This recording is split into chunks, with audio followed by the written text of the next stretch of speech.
Hey everyone, thanks for joining. We're just going to wait a couple minutes and see if a few more folks trickle in here. Probably started about 3 minutes past the hour.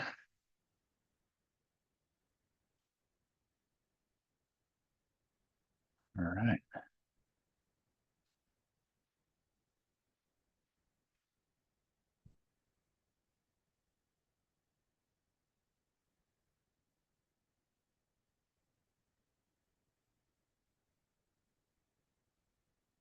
cool. All right, well, looks like we have about 25 folks.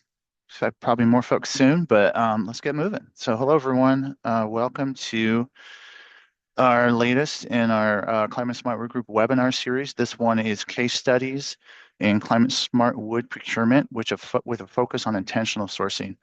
We're really excited about this one. This is one of the three pathways that we have identified on the Climate Smart Wood website around wood sourcing. And this is going to actually show you some of the mechanics, some of the actual kind of boots on the ground work that needs to be done to actually follow through with this on big commercial and public projects. So just to give you a little bit of background around the Climate Smart Wood Group, it is a unique kind of coalition of both for-profit and nonprofit companies, and each of us has a different focus on how forestry is tied into building products and our built environment. As you can see, is a diverse set of perspectives represented on the Leadership Council, and we have some sponsors for the group that allow us to kind of keep moving as a nonprofit. This is all volunteer folks right now, but we've got some very generous donations from Lowe's, Columbia Forest Products, and Timber Lab. So thanks to those sponsors. And so how can you support the Climate Smart Wood Group? We ask you to donate if you can. Feel free to become a sponsor, and that would be sort of recurring donation. Attend webinars, which will happen monthly, and use the procurement guide, and you'll learn a little bit more about some of the tools associated with that procurement guide in today's presentation. So the next webinar series is going to be case studies in salvaged and reclaimed wood. That's going to be a really interesting one. And then June, we're looking to set up some regional forest tours in different parts of the country. So more to come on those. But from here, I'm going to stop sharing my screen and pass it off to our two presenters today. We have Alison Peitz from Lake Flato, who's going to be presenting a really interesting project that they did in the Northwest, kind of deep Mountain West, and then Timothy Cooke from Lever, who's going to present the project that they did for Portland State University and their arts building. So I will let Timothy take it away as he is our first presenter. He's going to go ahead and share a screen. All right, thank you, Scott. Give me a second here to share.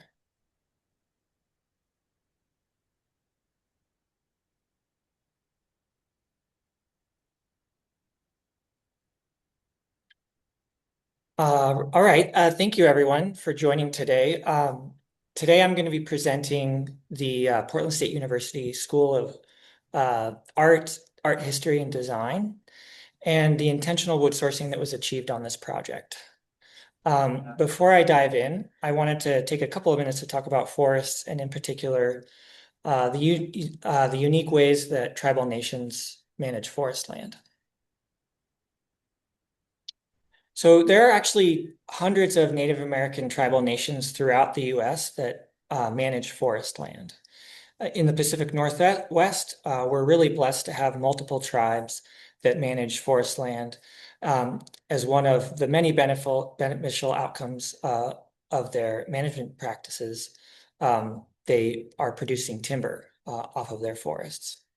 And this includes the Yakima Nation, which is just located a little bit north and east of Portland in southern Washington. And the PSU school is located in Portland there on the bottom left of the screen.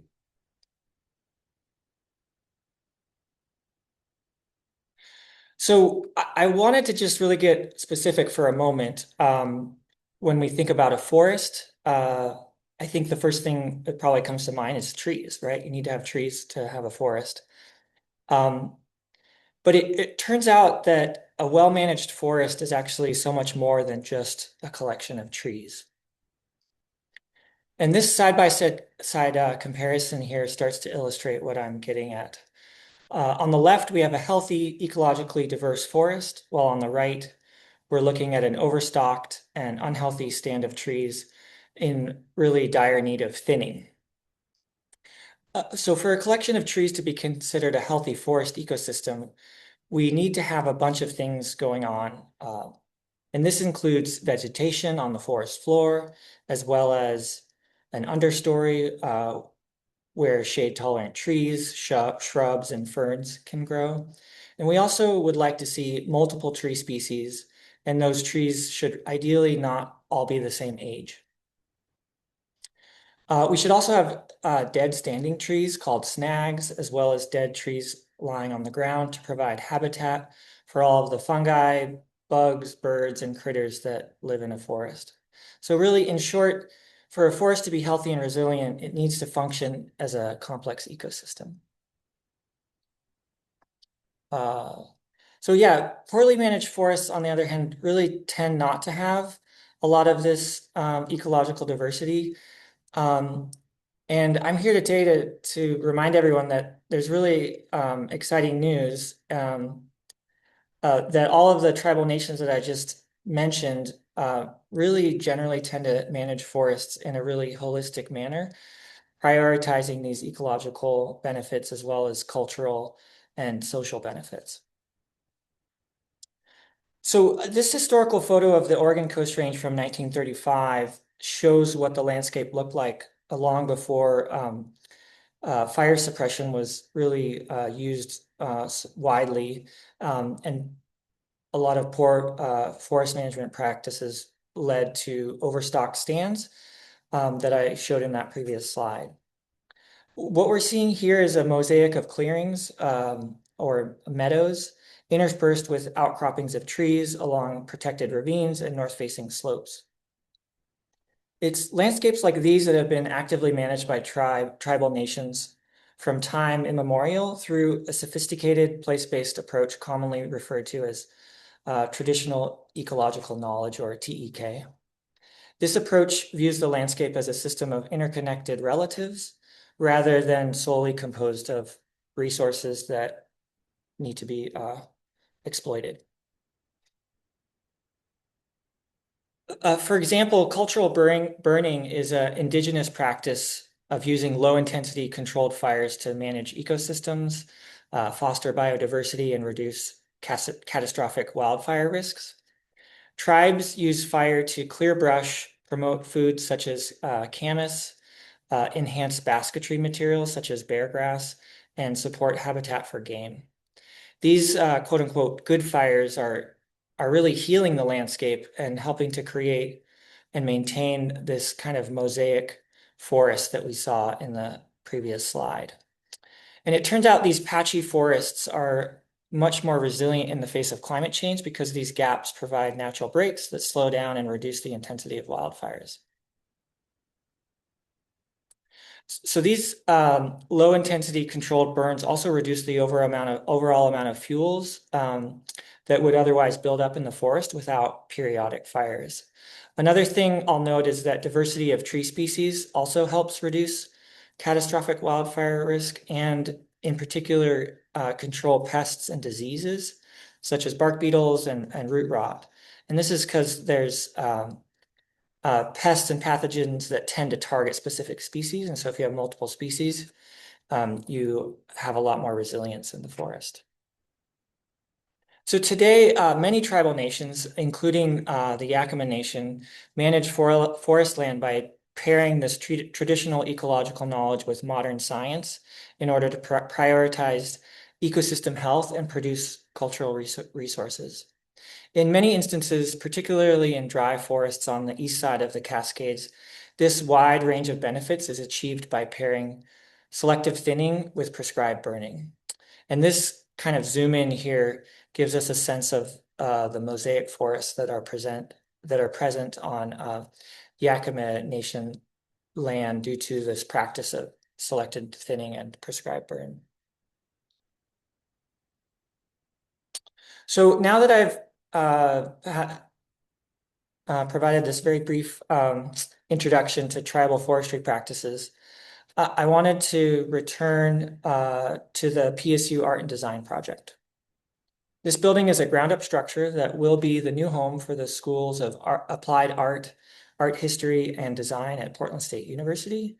And the intent is to bring these three programs that have historically been dispersed across the campus under one roof. The project is a four-story, approximately 100,000 square foot mass timber building with steel brace frames, and it's scheduled for completion actually next month. This image shows the mass timber structure after it was topped out last summer. So as I'll describe in more detail in a moment, well over 50% of the glulam fiber for the building's columns and beams were sourced from tribal enterprises and tribally managed forests. And just real quickly, I wanted to show a rendering of what the building will look like when it's complete. And then another view of that mass timber structure. And then this is a more recent set of photos showing the exterior facade going up on the building. So to provide really quickly a bit of context, the project is located at the southern terminus of Portland's iconic park blocks. And the park blocks are a ribbon of green that's stitching the downtown of Portland together. And this is really a landscape that forms a bridge between the city and the PSU campus at the far south end of the park blocks. We really view this project as acting as another kind of bridge, a cultural bridge that connects the university to other culture-making institutions along the park, including the Portland Art Museum, Portland Center for the Arts, the Oregon Historical Society, and Pacific Northwest College of Art. But most importantly and uniquely relevant to today's discussion, the project's site is directly adjacent to the PSU Native American Student and Community Center. You can see the building on the bottom of the image here. Early on, we recognized that due to its proximity to this important place, our project needed to be respectful of the Native American Student and Community Center, which, as you can see, is a one-story building that has historically felt somewhat disconnected from the rest of the campus due to its location at the edge of the park blocks, and it's just north of the 405 freeway. So a question that came up pretty early in the design process was, is there ways we could find meaningful connection to this important cultural center and more broadly to the tribal community at PSU? And it turns out that PSU is just a wonderful client because they have a strong set of values and core principles that guided the project from the outset. And that included committing to equity and community and a continual focus on serving all students at PSU and a desire to provide access to nature. And this strong emphasis on creating a welcoming space for the community was really written into the DNA of the project from the start. And it really resulted in the identification of a few key programmatic elements on the project, including the need for an outdoor work yard facing the park blocks for public events and display, also providing engagement with the city to the east with art and design galleries that face the Broadway Avenue, which is a much more bustling side of the site. And then finally, links to the Native American Student and Community Center to the south through the introduction of a native planted landscape along that side of the building. Another really vitally important aspect of the design process was the inclusion of an initiative to center student voices. And this initiative was guided by Dr. Amara Perez, who is a consultant for equity and inclusion. This process included a cohort of BIPOC students that helped inform the planning and design of the project. For example, a few of the things the BIPOC students advocated for were included in the final design. That included a secure outdoor space connected to nature for gathering that you can see here. Um, it's also set up for working and as a kind of a respite. And then in addition, there's a student-run gallery in the building that's open and connected directly to the student common space with public visibility. Okay, so now that I've given you an overview of the project context and the design, I'm going to be spending the rest of the presentation going through the blow by blow of how tribal wood was sourced on the project. So hopefully you're not bored by this part of the presentation, uh, but I think that's what you're here for. So soon after Lever won the project back in 2022, as an advocate for intentional sourcing, I pitched the idea of hiring an outside wood advisor from Sustainable Northwest, which we had done previously on the Meyer Memorial Trust headquarters project here in Portland. At this early stage in the project, there was not really an appetite to consider hiring another consultant because it turned out at this point it was not even certain that the wood that there was going to be a wood structure for the building. The project was considering concrete and steel as well. So it wasn't until we entered the schematic design phase that the mass timber was selected for the primary structure. But the team at this time was focused on keeping the project on budget, which is a pretty common story. And again, the interest in a comprehensive intentional sourcing regime, such as the Meyer project, was really not there. Because of the unique alignment that I saw between the university's emphasis on engaging BIPOC students in the design process, as well as the adjacency of the building site to the Native American Student and Community Center, I thought it might be more effective to zero in solely on advocating for tribally sourced wood. It was at this point that Lever presented the idea to PSU in a steering committee meeting, and coming out of that meeting, PSU was really interested in the idea, but their main concern was the cost implications.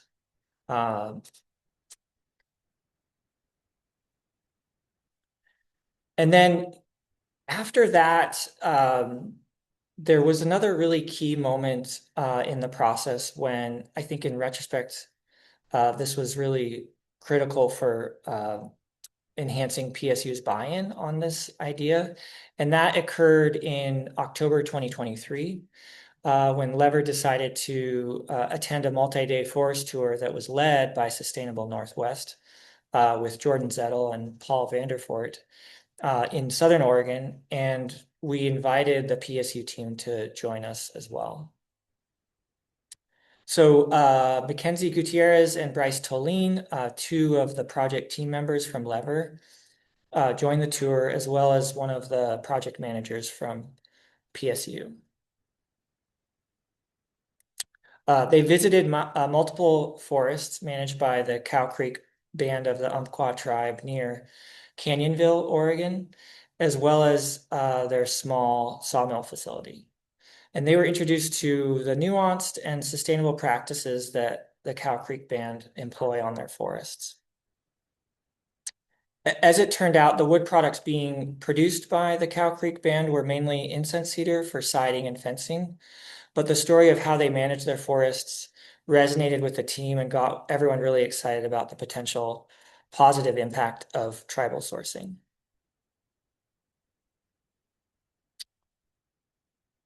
So as I said, the multi-day tour with Sustainable Northwest and the client really ended up being an important moment in the process that cemented the client's desire to explore tribal wood sourcing. So by this time, we were fairly far along in the design process with TimberLab as our mass timber partner. And we were at this point nearing the GMP, as well as uh, building permit milestones.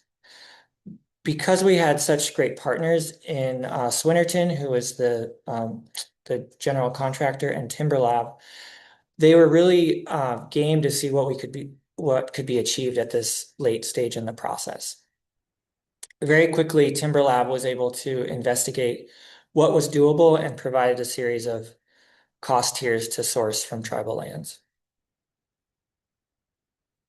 So to further complicate the story, in 2024, Timberlab actually acquired American Laminators, which is a major glulam manufacturer in Oregon, with facilities located in Drain and Swisshelm.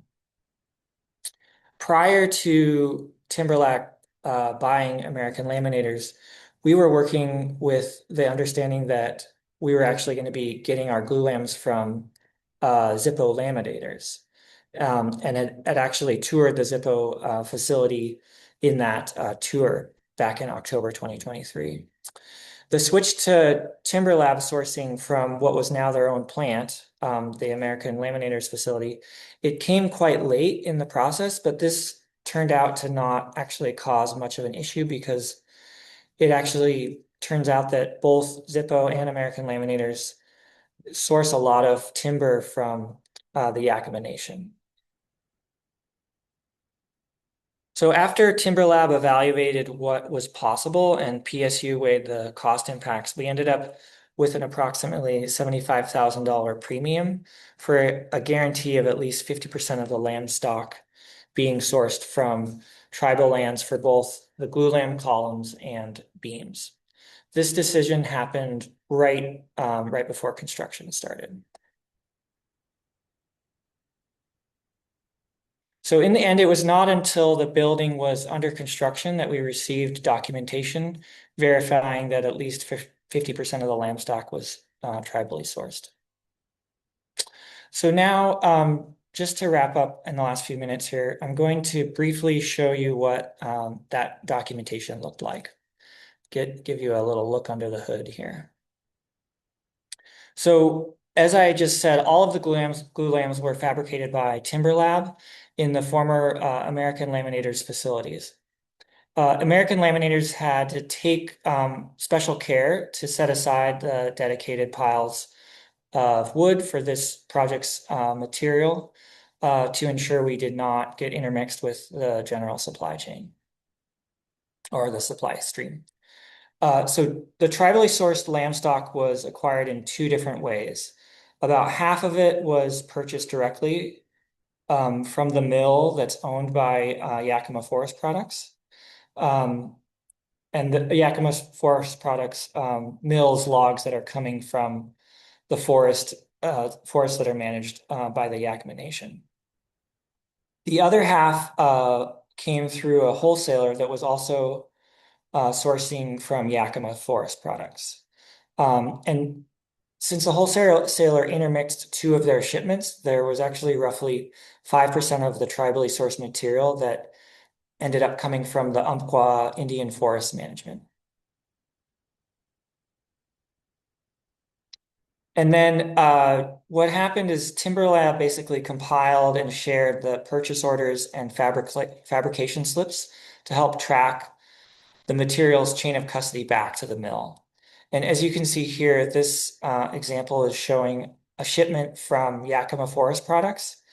And then that shipment is getting delivered to Westwind, the wholesaler. And you can see the customer order number following through as well as the quantity.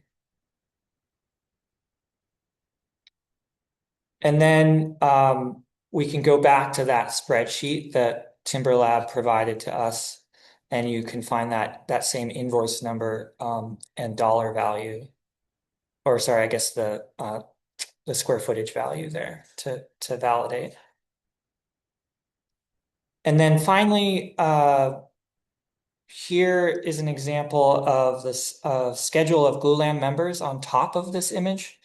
And then on the bottom are examples of manufacturing slips that correspond to the various glulam members. And then you can see, I don't know if it's legible here, but it's listed to use tribally sourced lumber in these manufacturing slips. And then you can see highlighted in red is the job number that corresponds between the glulam member schedule and then the manufacturing slips. All right.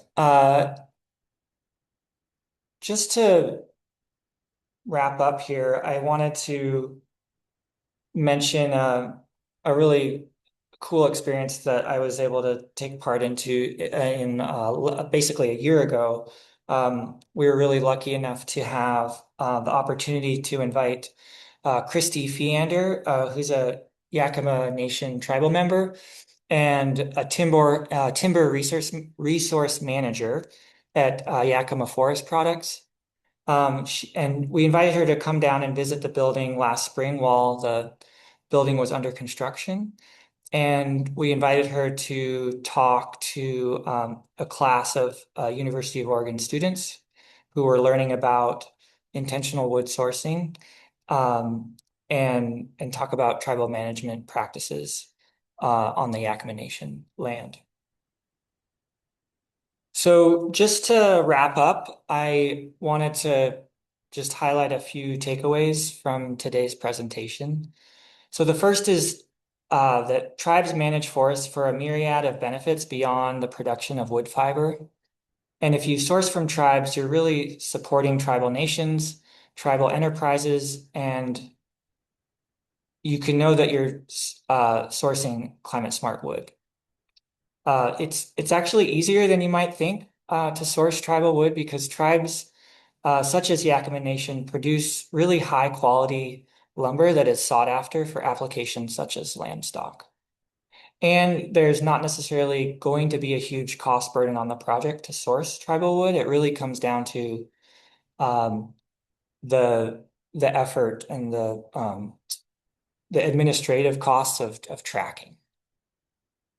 And then one really important takeaway that I want to emphasize is connecting people to the forest through forest visits is a powerful way to drive change and really open people's minds to what's possible and what's happening in the forest. It does require quite a bit of persistence, as I hope you maybe got a sense for with this, the way this unfolded on this project. It really helps to have persistence and an advocate that can kind of hold on to this and see it to the end. And then another thing that just want to end with is, the decision making really starts to get constrained the later in the process you are. And so the earlier that you can start talking about this and exploring what's possible, the more options and possibilities are going to be unlocked for you. And so I'm going to wrap up and just I wanted to briefly say just a shout out to the project team at Lever that actually made this project a reality. And that was Shonda Robinson, Cecily Ryan, Nate Lambden, Bryce Toline, Mackenzie Gutierrez, and especially Michael Gastineau, who did a lot of the legwork to collate and review all those receipts. So thank you. That was great. Thank you so much, Timothy. We're going to hold off on questions till the end, and I will pass it over to Allison.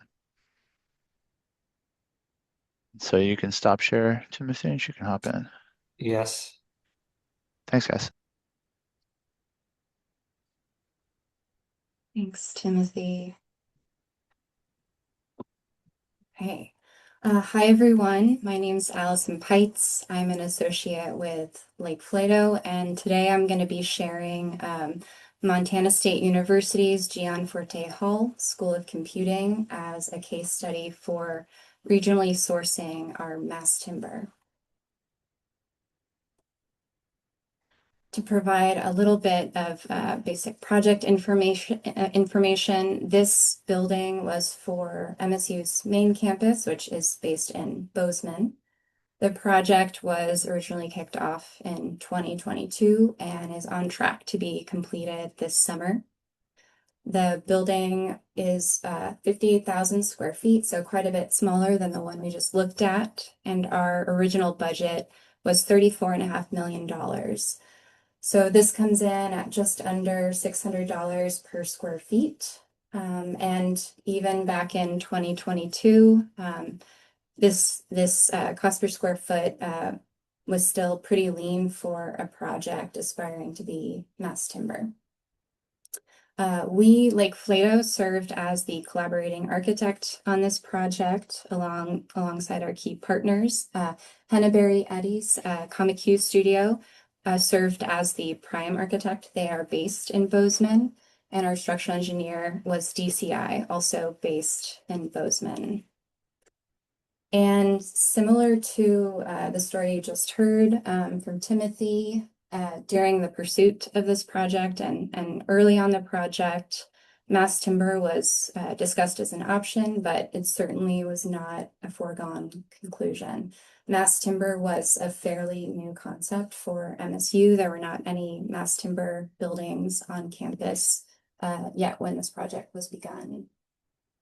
However, they were very interested in the idea of mass timber construction because of its close alignment with the goals they had for the growth of their department.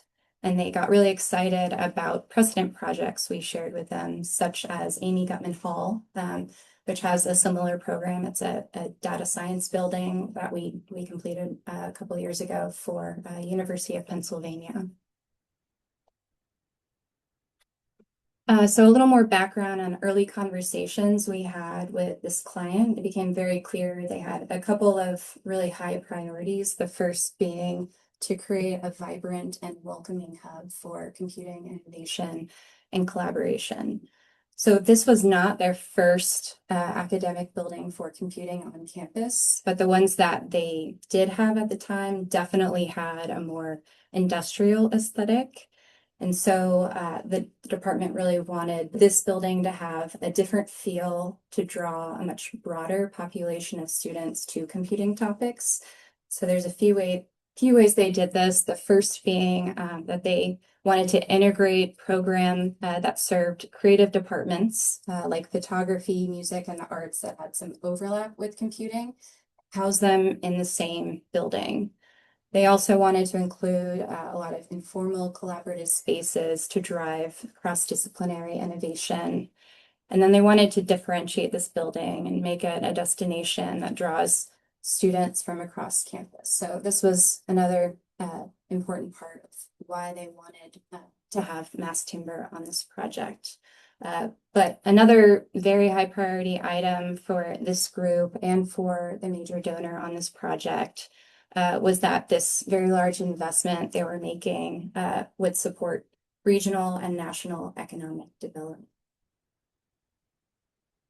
So I'm going to walk you all through the project timeline so you can understand the context and the way decisions were made a little bit better and the constraints we were facing. So we entered concept and schematic design phases, and we had to make some really hard decisions, largely tied to budget. So at the end of schematic design, the school was able to find a little bit of additional funding to make the project happen. So the budget was increased to $35.8 million.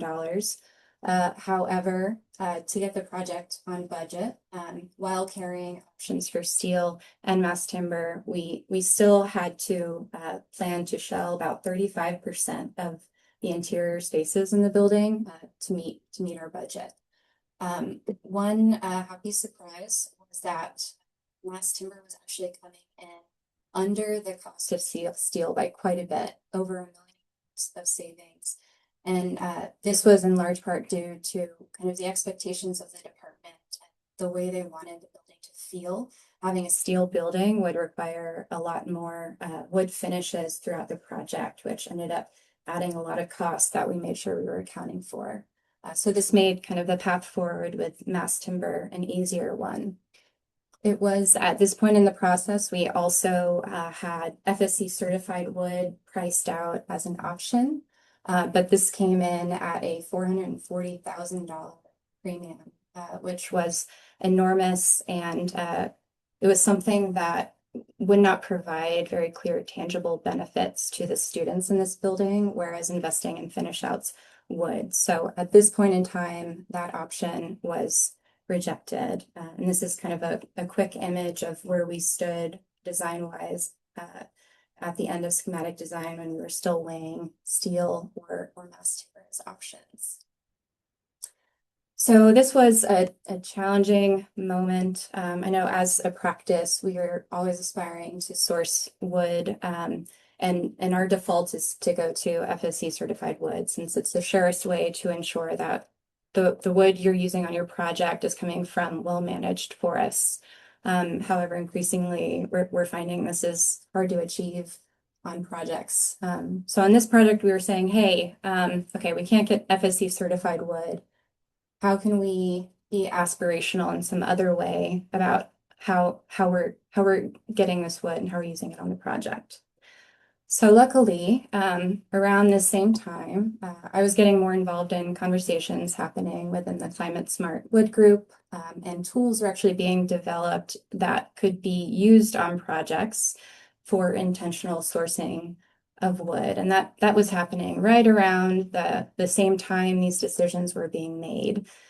Soon after, they were looking for pilot projects to test out these new tools. And these tools included a specification section and then a series of forms that would allow you to kind of trace where your wood's coming from all the way down to the forest. I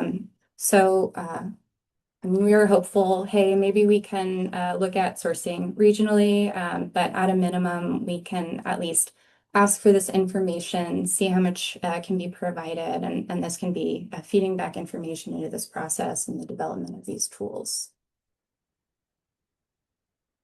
So we entered design development. Once again, at the end of this phase, we had to make a lot of challenging decisions. We ended up having to shell up to 40% of the inside of the building. We had to make some large changes like reducing the overall building height. At our third level, we actually brought down the low side of our sloping roof to basically avoid distributing systems in that area, and we had to reduce site work by about $400,000 with the hope that as we move forward in contingency, we might be able to get some of that finish out and some of that site back onto the project.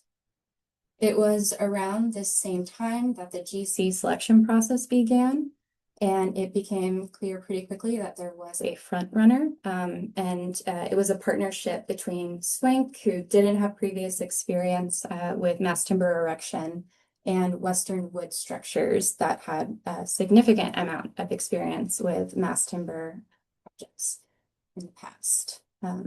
So we had an opportunity to actually start a discussion with this team before that selection process was finalized. We were able to share the forms and specifications so they had a better sense of what information we were actually looking for. We shared that the client and the major donor had a strong interest in regional sourcing, and we found a very strong partner in Western Wood Structures. They were very open to this process. They understood the intent of our questions, they understood the goals, and they wanted to achieve similar things for us on this project. But at the end of the day, we still had budget challenges to contend with. So the ask we were bringing to them really was, what information can be provided without incurring significant additional expense to this project? So moving on from that conversation, we began our construction documentation phase. And when we were at about our 50% CD progress, we received a letter from SmartLam through Western Wood Structures, and they were making a recommendation that we adjust our CLT panel types so that we could source regionally. They said the CLT panels as designed on the project could only be sourced from Canada. And they said if we were to source these panels from Canada, tracking as far as the information that we had requested would either not be achievable or it would come at a very high premium. However, if we did decide to source regionally, the partner that they were working with, which is Stoltz, was the supplier, tracking would be achievable because Stoltz was familiar with this process and had collected this information previously for another project. And it wasn't actually until many months later that we found out that they had worked on a project just a few months before our ask came to them, where they were asked to collect the same information, referencing the same forms from others who were involved with this effort. And so it's something that they had already gone through before. They knew how to do it again, and it was working exactly as the original tools were envisioned. So every time that a supplier is asked to provide this information, we're making it easier for the next project. So a couple months after we got that letter from SmartLam, we got a very specific number that we shared with the client. The added cost to source our CLT regionally and kind of upgrade those CLT panels to ones that could be sourced from Montana and Idaho was $60,000. So that was came to about 1.7% of the overall project cost. And this would also mean that all visible wood on the project would be regionally sourced Douglas fir. And there was a couple of critical things that came together to ultimately result in this option being accepted for the project.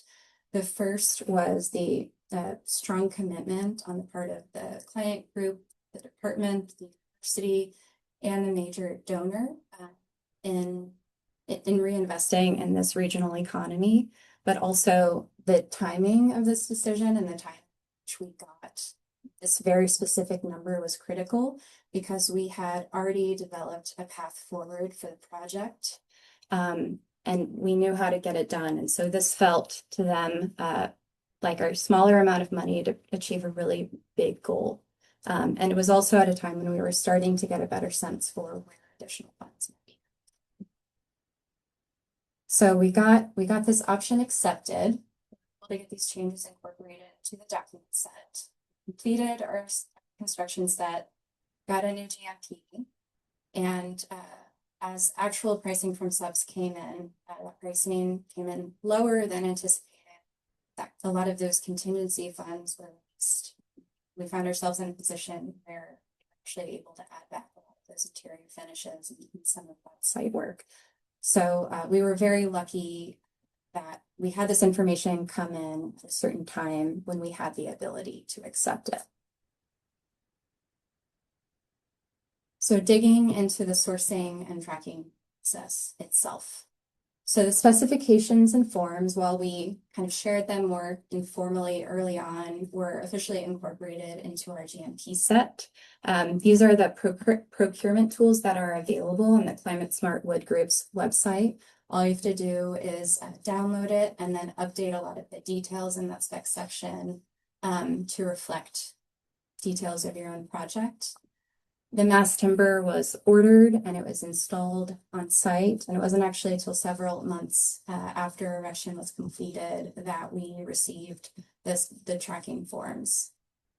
And on this project, we only asked for required information. So if you've had a chance to take a look at these forms, there's a section of information that is categorized as required. This is that basic information. And then there's other sections that are optional that tie more into things like forestry practices, things that are more specific. But as far as the required information, it provided a lot of info like the cities and towns of source forests measured in board feet, forest certification. So on this project, all forests had SFI certification, forest ownership types, which I'm going to share a little more on in a moment, contact info for mills and manufacturers. So you can reach out to these people if you're trying to get more information. And also date of processing for each of these batches of wood. So with this kind of basic information that wasn't too difficult for the suppliers to provide, we were able to answer a couple really critical questions. The first being, where did our wood come from? So 62% of our wood came directly from Montana. 26% of our wood came from just over the Montana border in Idaho, and 12% of our wood came from Canada. So what ultimately this meant for us was 88% of the wood used on our project came from the region. Next critical question, and one we weren't anticipating being able to answer, but is really helpful info to have, is that 62% of wood coming from Montana was largely coming from small private landowners. Typically, this is associated with healthier forestry practices. However, there are some limitations on transparency because you're not getting the name and contact information on these private landowners. But you can dig up some other information on who might be harvesting that wood. For large private landowners, that was all of our Idaho wood, 26% of our wood, a similar story, and then 12% of our wood came from publicly owned land. That was the land in Canada. And so you can actually dig up more specific information on forestry practices for those that are public entities. And this is to kind of provide a general overview of some of the basic information we were able to dig up that's just available on websites for the companies that were harvesting the wood or who owned those forests. And it all has to be taken with a grain of salt because it is on their website, so it's kind of a marketing tool, but it really does give you a lot more insight into what they're thinking about, what they care about, and other things. So getting back to MSU Gianforte Hall, this is on track to be completed this summer, and the impact of this idea of visible wood being sourced from the state is a really important one for this project. As you can see here, there is visible wood outside of this project and also throughout the inside of this project, and it was critical to the client group and the donor that this feel like a project that really belonged in Montana, was made for Montana, and really belonged on their campus. And so the fact that so much of this wood was sourced directly from the state really reinforced this sense of place that they were trying to achieve.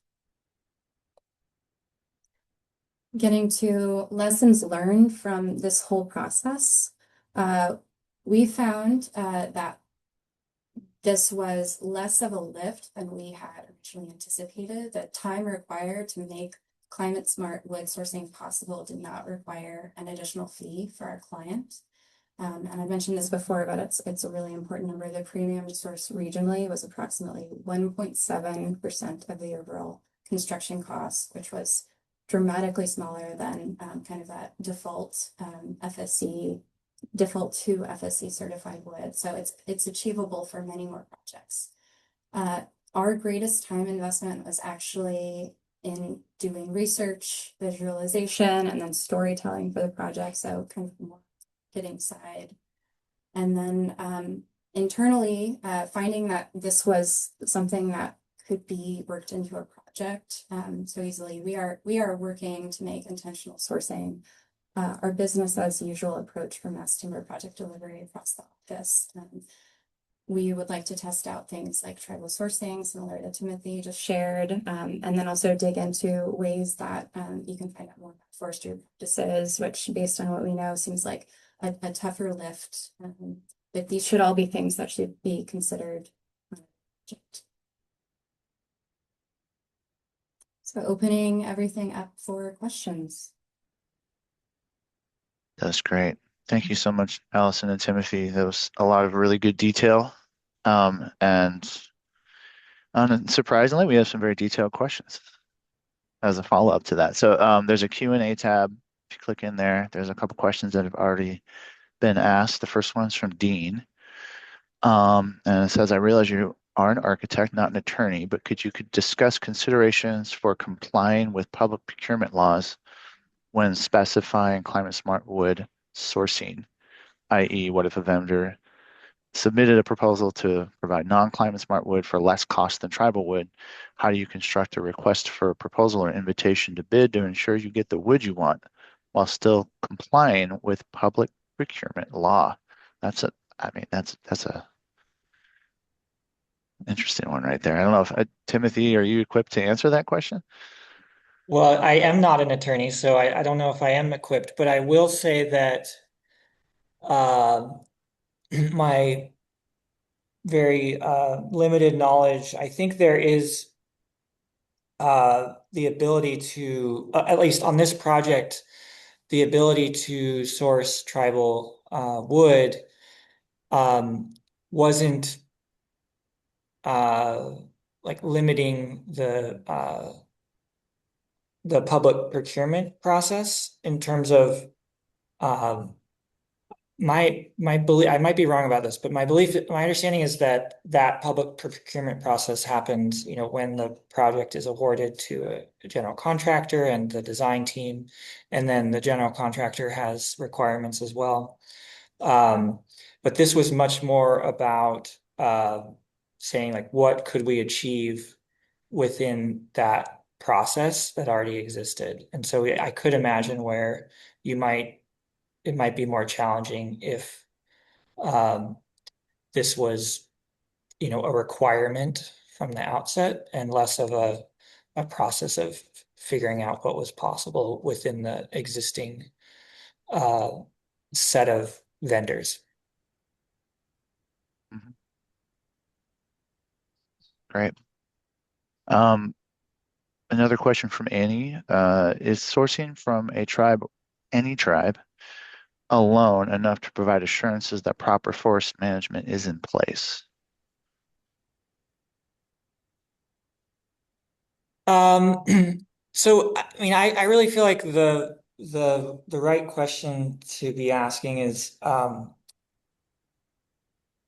like what are the benefits of sourcing from tribes? And I think it's much larger than just the the potential forestry practices that a specific tribe might be applying on the landscape. There's um, sovereign rights that can be strengthened when you're supporting tribal nations, and you're also preserving vital cultural traditions that tribes have, and you're helping with tribes' economic development. So I think there's a really strong social um, reason for sourcing from tribes. And then what I will also say is I think to me, this entire topic of intentional sourcing and climate smart wood sourcing is really at the end of the day comes down to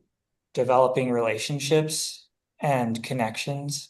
And so to me, the ability to source from tribes is really an opportunity to learn about tribes and make connections with tribes. And so to me, I think it's all opportunity.